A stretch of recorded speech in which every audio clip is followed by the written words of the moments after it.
നമ്മുടെയൊക്കെ ജീവിതത്തിൽ നിന്നും ഇപ്പോൾ അപ്രത്യക്ഷമായി കൊണ്ടിരിക്കുന്ന ഒരു കാര്യമാണ് മൗനം. പല വിധത്തിലുള്ള മൗനങ്ങളുണ്ട്.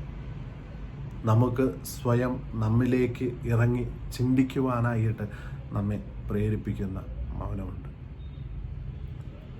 ചില പ്രശ്നങ്ങൾ ഒഴിവാക്കുവാനായിട്ട് മൗനം അവലംബിക്കുന്നവരുണ്ട്. അതുമല്ലാതെ ദൈവത്തിലേക്ക്, സ്പിരിച്വാലിറ്റിയിലേക്ക് തിരിയുന്നതിൻ്റെ ഭാഗമായിട്ട് മൗനത്തെ ആലിംഗനം ചെയ്യുന്നവരുണ്ട്. മൗനത്തെക്കുറിച്ച് നമ്മുടെ മലയാള ഭാഷയിൽ സാധാരണ പറയുന്ന ചൊല്ലുകളുണ്ട്. മൗനം വിദ്വാന് ഭൂഷണം. കാരണം ബുദ്ധിയുള്ളവർ മിണ്ടാതിരിക്കേണ്ടിടത്ത് മിണ്ടാതിരിക്കും. എന്നാൽ അതേ പഴഞ്ചൊല്ല് തന്നെ ഇപ്രകാരവും പറയാറുണ്ട്: മൗനം മന്ദന് ഭൂഷണം.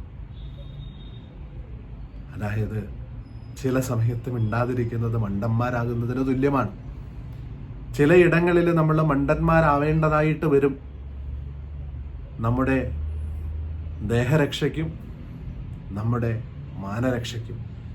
അതിനാൽ മൗനം എന്ന് പറയുന്നത് ഒരു വാക്കുപോലും നമ്മൾ ഉച്ചരിക്കാത്തതാണ് എങ്കിലും വളരെയധികം വാക്കുകൾ ഉൾക്കൊള്ളുന്ന അത്രയും, ഒരുപക്ഷെ അതിലുമുപരി അർത്ഥതലങ്ങളെ ഉൾക്കൊള്ളുന്ന ഒന്നാണ് മൗനം. അത് ചിലപ്പോൾ ബന്ധങ്ങളെ അരക്കെട്ടുറപ്പിക്കുന്നതാവാം. അത് ചിലപ്പോൾ ബന്ധങ്ങൾ അറ്റുപോകാതിരിക്കുവാനായിട്ട് മാറി നിൽക്കുന്നതാവാം. അത് ചിലപ്പോൾ സ്നേഹം കൊണ്ടാവാം. അത് ചിലപ്പോൾ ഭയം കൊണ്ടുമാവാം. എന്നാൽ അതിൻ്റെ അർത്ഥതലങ്ങൾ പൂർണ്ണമായിട്ടും മനസ്സിലാക്കി കഴിഞ്ഞാൽ മൗനം വിദ്വാനും മൗനം മന്ദനും ഭൂഷണമാണ്. നമുക്ക് ഓരോരുത്തർക്കും ഭൂഷണമായിട്ട് സാഹചര്യങ്ങൾക്കനുസരിച്ച് മൗനം ഭജിക്കുവാനായിട്ട്, ആ മൗനത്തിലൂടെ നമ്മുടെ എല്ലാ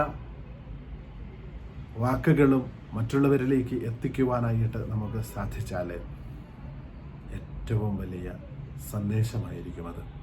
ദൈവം അനുഗ്രഹിക്കട്ടെ.